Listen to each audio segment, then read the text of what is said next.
አሰላሙ አለይኩም ወረህመቱላህ ወበረካቱ። ሰላም ሰላም፣ እንዴት ናችሁ? ውድ የቻናሌ ቤተሰቦች ደህና ናችሁ? እኔ ያለው አልሐምዱሊላህ ደህና ነኝ። ገና ተንቅልፌ እየተነሳው ነው። ተናድጄ ነው ቪዲዮ እየሰራሁ ያለሁት እኔ ማለት ነው። በሰላም ሀገር ብዬ ደህና ተኝቼ አሁን በዱባይ 6 ሰዓት ነው ከጠዋቱ ማለት ነው። ሀገር ሰላም ብዬ ቤቴን ላጸዳዳ ምናምን ወደ ስራዬ ልገባ ስል ሪከርድ ያርጋለች ማለት ነው ሴትዮ። ሪከርዱ ምንድን ነው? ገጠር እንሄዳለን። ውይ ውይ ውይ ውይ! እንደው ይሄ ገጠር እንዴት እንደሚያስጠላ ገጠር መሄድ። እነሱ እንደ አህያ አመድ አመድ መሄድ ይወዳሉ። እያያችሁ ነው። ገና ተነሳውኝ። ከዛ ምንም ነገር አይሰሩም እኮ ሄደው በቃ ሰራተኛ ማልፋት ብቻ ነው፣ ማጽዳት ምናምን ማንሳት። ከዛ በደንብ ጽድት ካለ በኋላ ደግሞ የሚያናደኝ ምን እንደሆነ ታውቃላችሁ? እንሂድ ሲሉ ተመልሰው ማለት ነው። በቃ ከተጸዳ እዛው ብንቀመጥ ደስ ይለኛል እስከሚቆሽሽ ድረስ ማለት ነው። የሆነ አፈር ላፈር ይሄዳሉ፣ ወይ የግመል ቦታ ወይ የበግ ቦታ ወይ የዶሮ ቦታ ይሄዳሉ። እዚህ ደግሞ የስንት ወር የስንት ቀን ቆሻሻ ጠርጋለሁ፣ ምን እላለሁ፣ አዘገጃጃለሁ። በቃ ፏ አደርጋለሁኝ። እንደዚህ ገጠር ስላችሁ ቪላ ያለው የራሱ ቤት አለው፣ ግን ትልቅ ግቢ እንትን ያለበት አትክልት ያለበት ነው። እና ይህን ካደረኩኝ በኋላ እንሂድ የሚሉት ነገር ያናደኛል።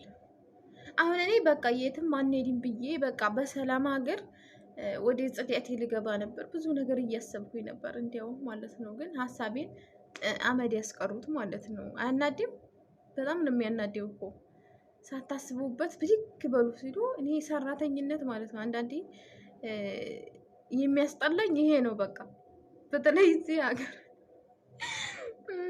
የትም ሀገር ነው፣ ግን የዚህ ሀገር ደግሞ የተለየ ነው። በቃ ሳታስቡት አሁን ብድግ ብለው ያላ ተነሽ ሊሉ ይችላሉ። እና አሁን እኔ በቃ ቀስ ብዬ ወደ ስራዬ ልገባ ነበር። አጋጣሚ ነው እንጂ ትንሽ አሁን 7 ሰዓት ምናምን ነበር የምነሳው። ዛሬ ብዙም ስራ የለኝም። አጋጣሚ ነቃሁኝ። 5 ሰዓት ተኩል ምናምን ነቃው። ስነቃ ሪከርድ አድርጋለች። ወይኔ ጥቋቁሩ በዛብኝ። ከዛ ሪከርድ አድርጋለች። ግብት ብዬ ሳይሆን አስራ ልንሄድ ነው ዛሬ ማለት ነው፣ ገጠር ልንሄድ ነው ዛሬ ምናምን አለች። ወይኔ ወይኔ! ገጠር ያለባችሁ ሰዎች ማለት ነው እንዴት ነው የምትሆኑት? እንዴት ነው የምትሆኑት? እኔ እንኳን እንደዚህ ይህን ያህል አይደለም። ብዙ ጊዜ አንሄድም፣ ያው በወር ምናምን በዛ ነው። ግን በየሳምንቱ መሄድ ይበልጣል። በወር ምናምን ስሄድ ማለት ነው ቆሻሻው ልነግራችሁ አልችልም። ይሄ አፌ ድረስ እንትን ጉንፋን ድረስ ያስይዘኛል ማለት ነው። በቃ አፍንጫዬ እንዳለ ጥቅጥቅ ይላል። ለምን? አቧራ ስላለው ማለት ነው። አቧራው እንደዚህ ቀላል አይደለም እናንተ። ውጭ ላይ እንኳን እሺ አቧራ ይሁን፣ ቤት ውስጥ እኮ ማለት ነው ይታፈሳል። እንዴት እንደሚገባም አላውቅም። ቪላ ነው እንዴት እንደሚገባ አላውቅም። ዛሬ አዝድቼው ተዘጋግቶ ይመጣል። ከዛ ወይ በሳምንት ልንሄድ እንችላለን፣ ወይ በ15 ቀን ልንሄድ እንችላለን። በ15 ቀን ስንሄድ ማለት ነው ውጭሽ በአንድ ፊቱ አቧራ ነው፣ ንፋስ አለ ምናምን። ቤት በአካባቢ ስለሌለ ንፋስ ይሆናል፣ ችግር የለውም። የቤቱ ነው የሚገርመኝ እኔ እንትኑ ምንጣፉ፣ ሁሉም ነገር ማለት ነው ሁሉም ነገር እንዳለ አቧራ ነው። መነሳት አይችልም። ከውጩና ቤቱ አያስታውቅም፣ አንድ አይነት ነው የሚሆነው። ንግርም ይለኛል ሁሉ ጊዜ።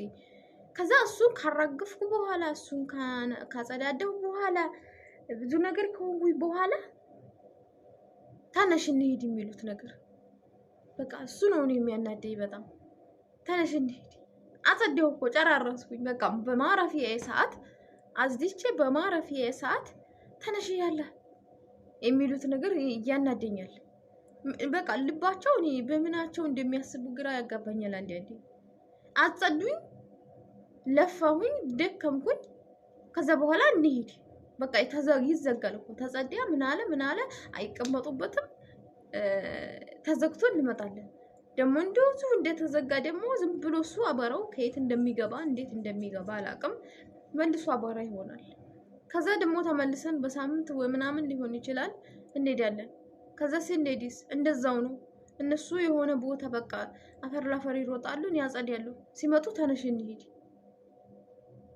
የሚጸዳው በቃ ዝም ብሎ ነው፣ ሊኖሩበት ሳይሆን ዝም ብሎ ያለ አይደለ እኛን ማድከሜ ይመስለኛል። አይገርምም? መዝራ ያላችሁ ልጆች ማለት ነው እንዴት ነው የምትሆኑት? ወይኔ ወይኔ፣ እኔማ በጣም ነው የሚያስጠላኝ። ያውም ብዙ ጊዜ ያው እዚህም ስራ ስላለኝ ብዙ ጊዜ ይዘውኝ አይሄዱም እንጂ እንትን ገጠር በጣም ነው የሚያስጠላው። ጽዳቱ ችግር የለውም፣ እዚህም ስራ ነው እዛም ስራ ነው። ነገር ግን ከተጸዳ በኋላ ማለት ነው እንሂድ የሚሉት ነገር ነው እኔ በጣም የሚያናደኝ ማለት ነው። እና ገጠር ያላችሁ ልጆች መጽናናቱን እመኝላቸዋለሁ ውዶቼ። አሁን ልሄድ ነው እላቸዋለሁ። ከቻልኩኝ እዛው ዋይፋይ የለኝም፣ ከቻልኩኝ ቪዲዮስ ቀርጽላቸዋለሁ። ካልቻልኩም እንግዲህ ሰላም ቆዩልኝ። ላይክ፣ ሰብስክራይብ፣ ሼር እያደረጋችሁ ቪዲዮዬን እዩልኝ።